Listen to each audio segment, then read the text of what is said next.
Esta es su entrevista política. Muchas gracias por las atenciones que ha tenido en su portal de i.com.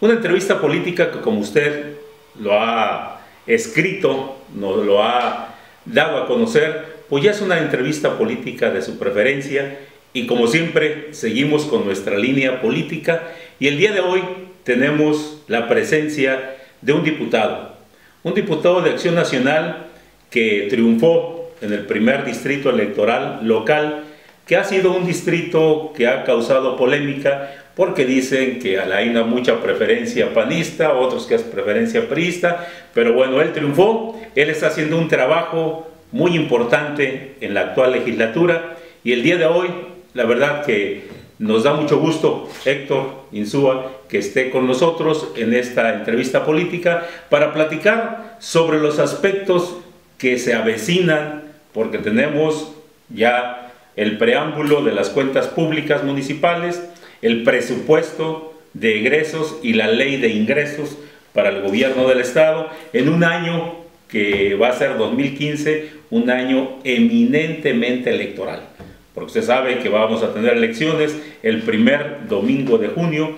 Entonces, bueno, se va a buscar que no haya por ahí partidas para un poco alentar el voto, comprar el voto o dar la dádiva, como siempre se acostumbra en las campañas políticas. Por eso, bienvenido, Héctor, muchas gracias por esa atención y gracias por estar aquí con nosotros. Primero que nada quiero agradecer a i.com el que pongan interés en tener esta entrevista política. Por supuesto que nosotros, los que nos dedicamos a esta actividad, estamos permanentemente interesados en aprovechar todos los medios de difusión que tenemos a nuestro alcance para poder informar a la ciudadanía sobre la cosa pública, ¿no? Y me parece a mí que en la medida en la que las personas se vayan interesando cada vez más en lo que ocurre en su comunidad, qué pasa con el asunto de las cuentas públicas, cuáles son los principales debates o discusiones que se están dando en el Congreso, y tengan elementos para formarse su propio criterio, podemos ir formando una comunidad pues cada vez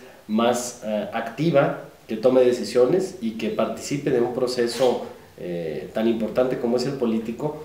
Y en esa misma medida yo creo que podemos ir encontrando respuestas y soluciones a los problemas, a los retos, a los desafíos que tiene nuestra comunidad. Muchas gracias por la invitación. Héctor, pues muchas gracias. Y vamos entrando al tema. Yo creo que es importante la actividad legislativa. Ustedes, como Partido Acción Nacional, es una fracción minoritaria, porque la mayoría pues la tiene el PRI con la ayuda del PANAL, y esto ha generado en ocasiones muchos comentarios donde el PAN no es oposición, es como un adherente más dentro de la política. A veces salen los dictámenes por unanimidad, y lo vimos en la reforma política, lo hemos visto en algunas otras cosas, pero ahora en el ámbito financiero, eso sí, siempre ha habido una actitud más crítica, de mayor participación del Partido Acción Nacional. Las cuentas públicas del año pasado, leímos en los dictámenes de la cuenta pública cómo se sancionó, cómo se expresó en el mismo dictamen que en varios municipios hubo desviación de recursos, robo de algunos funcionarios, porque estaba tipificado como tal. En el momento en que recibían contribuciones no las enteraban, se quedaban con ellas y hacían toda una serie de cosas. Es decir, un manoseo nada honesto de los recursos públicos en varios municipios. Y a la fecha no sabemos qué es lo que ha pasado. Ya vamos a entrar en un proceso electoral donde hay ciertas limitantes, porque algunos diputados van a salir como candidatos a otro cargo de elección popular, principalmente a las alcaldías, y esto entra en un impasse. ¿Qué pasa? Es decir, se hace una declaración, todo un escenario en la búsqueda del consenso. Cuando no se tiene ese escenario, únicamente queda en una sanción, o lo que tradicionalmente se le llama, queda el actor, el que delinquió, porque muchas de las veces se convierte esto en un delito, en una sanción administrativa, y hasta allí. ¿Qué ha pasado, Héctor? Pues mira, primero que nada decirte que uno de los mandatos claros que al menos yo recogí del periodo de la campaña electoral es que había que ir al Congreso a no estarse peleando. Nos dijeron, los ciudadanos no ganamos nada con los pleitos que se traen ustedes en los partidos por intereses a los que solamente ustedes representan, salen beneficiados, y nosotros en ese sentido pedimos que en el caso de que te toque llegar al Congreso, trabajes para que se generen acuerdos en beneficio de nosotros. Entonces, por eso a mí me ha tocado en esta primera etapa de la legislatura ser el coordinador del grupo, y lo que privilegiamos antes que cualquier otra consideración fue buscar los consensos y los acuerdos entre los distintos grupos parlamentarios para generar bienes públicos, para tomar decisiones que vayan de acuerdo al interés general y en favor de todos esos asuntos que la gente reclama día con día. Personalmente me ha tocado impulsar una agenda legislativa, primero en esta etapa como coordinador del grupo parlamentario, y ahora que ya no estoy en esa responsabilidad, relacionada con las consideraciones que yo tengo levantadas de la campaña y que entiendo que son los intereses de los ciudadanos, y que nos han pedido fundamentalmente tres cosas. La primera, que ampliemos la protección de los derechos y los beneficios para las personas que están en alguna situación vulnerable. Estamos hablando de las mujeres, de las madres solteras, los niños, las personas con algún tipo de discapacidad, los adultos mayores. Este grupo de la población merece, necesita, exige todos los días pues que se amplíen los beneficios en cobertura de programas sociales, incluso en algunos casos en el otorgamiento de pensiones, de apoyos, para poder pues no dejar de asistir a la escuela, para poder atender una situación médica, para poder tener un lugar en donde puedan dejar a sus hijos y así poder ir a trabajar y a ganarse el sustento. Y por eso he presentado iniciativas en ese sentido. La primera iniciativa que presenté al inicio de la legislatura prácticamente fue para establecer en la ley, más allá de los programas que hoy se tienen tanto en el ámbito federal como local, para la protección de los adultos mayores, ¿no? Que por ley esté establecida una pensión para todas aquellas personas que, estando en una situación de pobreza y no gozando de los beneficios de la protección del sistema de seguridad social, ya sea a través del IMSS o del ISSSTE, puedan contar con un piso que les permita comprar medicamentos, alimentos, atender necesidades fundamentales. Otra iniciativa que he presentado en este sentido es la de otorgar una pensión a las personas que presentan algún tipo de discapacidad y que tampoco están protegidos por el sistema de seguridad social. Y así, bueno, pues buscamos cumplir con esos compromisos que se hicieron en la campaña en lo que respecta a la protección de los derechos de las personas, y por eso en esa primera etapa pues no se vieron tantos pleitos ni se vieron tantos sombrerazos como en otras legislaturas, y es algo que ha distinguido a esta legislatura. Otra cosa que nos pidieron fue que procuremos vincular nuestro trabajo a una cuestión que ya tú comentabas, ¿no? De repente un servidor público puede incurrir en el mal uso del dinero, puede incluir en responsabilidades de tipo administrativo o en algunos otros casos incluso hasta inhabilitaciones para ocupar cargos públicos, ¿no? Las sanciones de tipo político, pero la gente nos dice, oye, pero pues si hay personas que robaron menos o que incurrieron en faltas que no lesionaron de una manera importante a los ciudadanos y están en la cárcel, ¿por qué aquí no hay una vinculación? El mes pasado presenté una iniciativa para el establecimiento de sanciones ejemplares, de penas más duras para los servidores públicos que cometan ese tipo de conductas indebidas. Pero una cuestión fundamental que viene a transformar las consecuencias para este tipo de servidores es el disponer en la propia ley el hecho de que cuando se determine que se incurrió en responsabilidades de tipo administrativo o de sanciones de tipo político, se dé vista al Ministerio Público para que continúe esta investigación al ámbito penal y esto deriva en la privación de la libertad o en las consecuencias, digamos, que correspondan, y no quede nada más pues, en una amonestación, en una suspensión o en una inhabilitación para ocupar cargos públicos. Esto es un tema fundamental.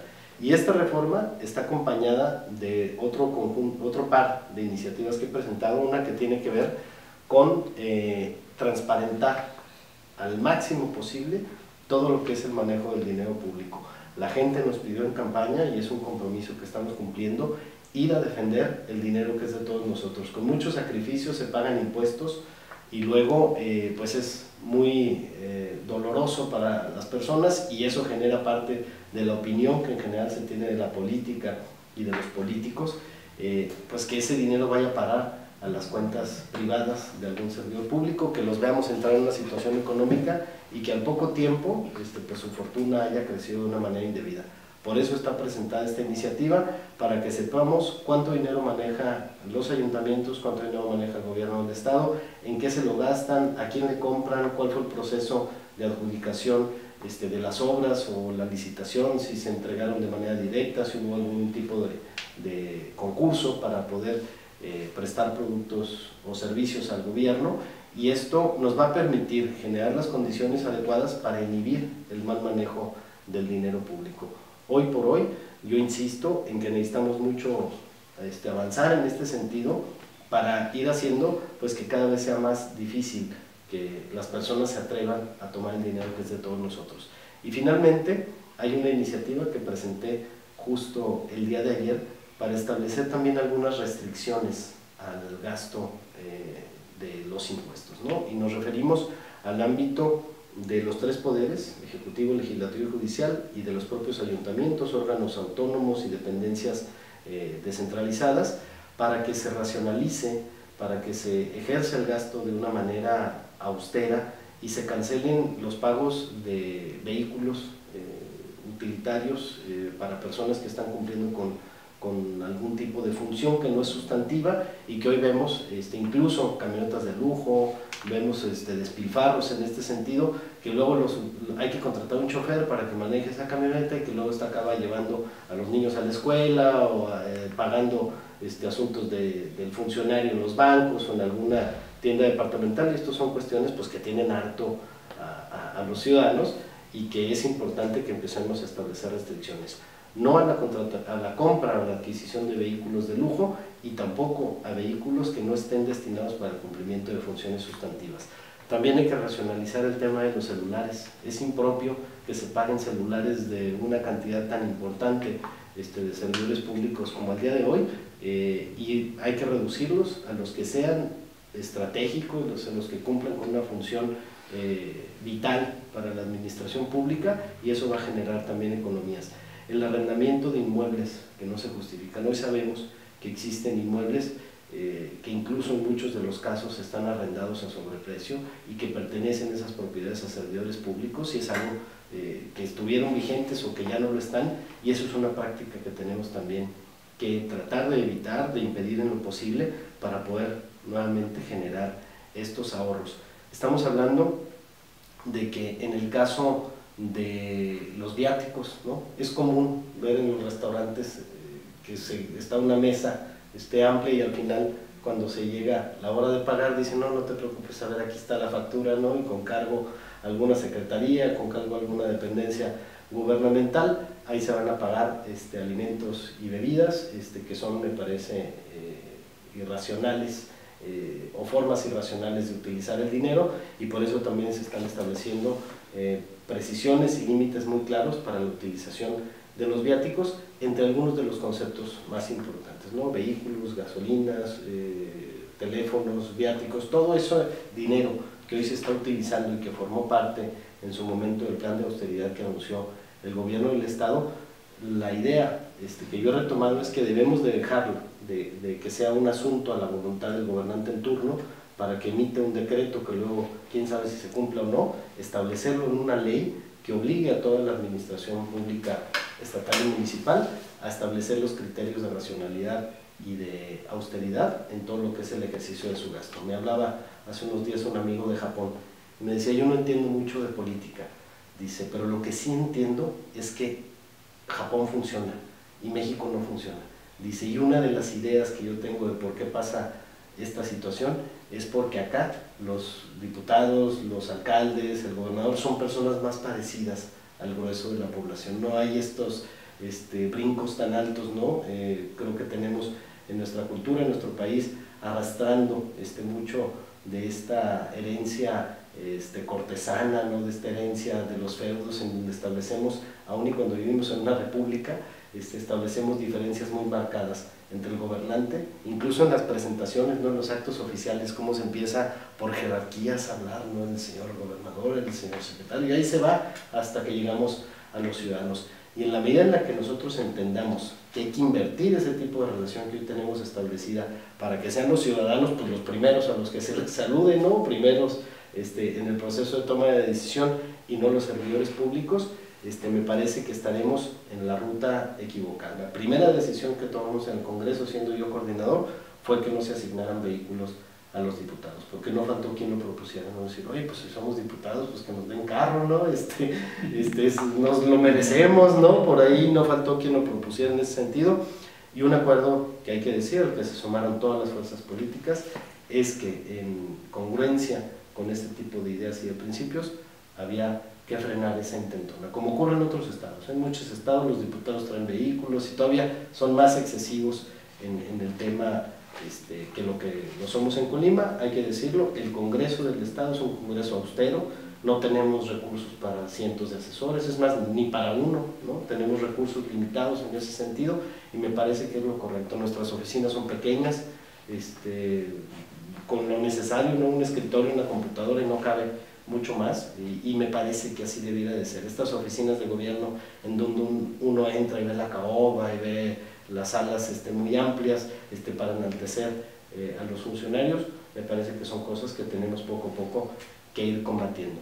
Me decías tú también, vamos ahora al tema de las cuentas públicas. No consideramos nosotros que hemos tenido un proceso transparente y apegado a derecho en este tema. La fracción del PAN no ha votado a favor de las cuentas públicas del gobierno del Estado y por lo que se prevé no hay condiciones para que vayamos a votarlas en ese sentido ahora que se dé la discusión en la Cámara, porque no nos queda claro, primero, que los recursos se están ejerciendo de una manera totalmente honrada y transparente. Hay muchas dudas en este sentido. Vemos la información pues que se quiere, ¿no? No tenemos un pleno acceso a la información del gasto público, y con la poca que alcanzamos a conocer, podemos advertir que el Estado ha sido endeudado de una manera muy importante, que está comprometido en sus finanzas públicas, y nosotros no vemos que eso se haya traducido en beneficios para la gente, y por lo tanto, pues tratando de hacer una relación pues muy simple, ¿no? Entre lo que se han endeudado y lo que nosotros vemos en la calle como necesidades, nos queda claro que no podemos aprobar el ejercicio de los recursos públicos por parte del gobierno del Estado. Y en el caso de los ayuntamientos tenemos de todo. Hay ayuntamientos que son más ordenados, otros lo son menos. Lo que no nos parece correcto es que consistentemente las sanciones vengan nada más para los partidos de oposición, ¿no? Seguramente van a observar algo a Indira Vizcaíno en Cuauhtémoc, seguramente se van a ir sobre los ayuntamientos panistas, y este uso político de las instituciones que están a cargo de la fiscalización de los recursos públicos es algo que nosotros no podemos avalar, y por eso el voto de nosotros ha sido diferenciado y también buscando ser congruente con este compromiso que tenemos con los ciudadanos de cuidar el dinero público. Así es que, pues en resumen, yo te diría, ha sido una muy bonita experiencia esto de ser diputado local, y yo he tratado de cumplirla en apego a los compromisos que hice en campaña. Yo no me comprometí a resolver temas que no estaban en el ámbito de la legislatura, y desde ello lo decía, ¿no? Seguramente vendrán otros candidatos que vendrán a proponer pues, que te van a dar empleo, que te van a resolver tales y cuales cosas, temas que no están a nuestro alcance. Yo me comprometí a legislar para cuidar el dinero público, a legislar para ampliar la protección de los derechos de los grupos vulnerables, a tomar las decisiones, todas y cada una de las sesiones. Tenemos más de 160 sesiones ordinarias de Congreso en las que se han tomado pues ya miles de decisiones o cientos de acuerdos, y todos invariablemente he tratado de imponer esta visión, de cargarnos del lado de los ciudadanos más allá de los intereses que pudiéramos tener como partido, ¿no? Y también estar siempre cercano, siempre dispuesto a retomar alguna gestión que tengan las personas para ir, cuando se cometan excesos por parte de alguna autoridad, a hacer prevalecer los derechos de las personas. Esas tres cosas me comprometí, y también a regresé el año pasado en mi primer informe, voy a regresar hacia finales de este mes, a hacer un recorrido en todos esos puntos en los que yo me acerqué a pedir el voto, para decirles pues cuál es el trabajo que estamos haciendo en el Congreso, y para recoger también las opiniones de los ciudadanos.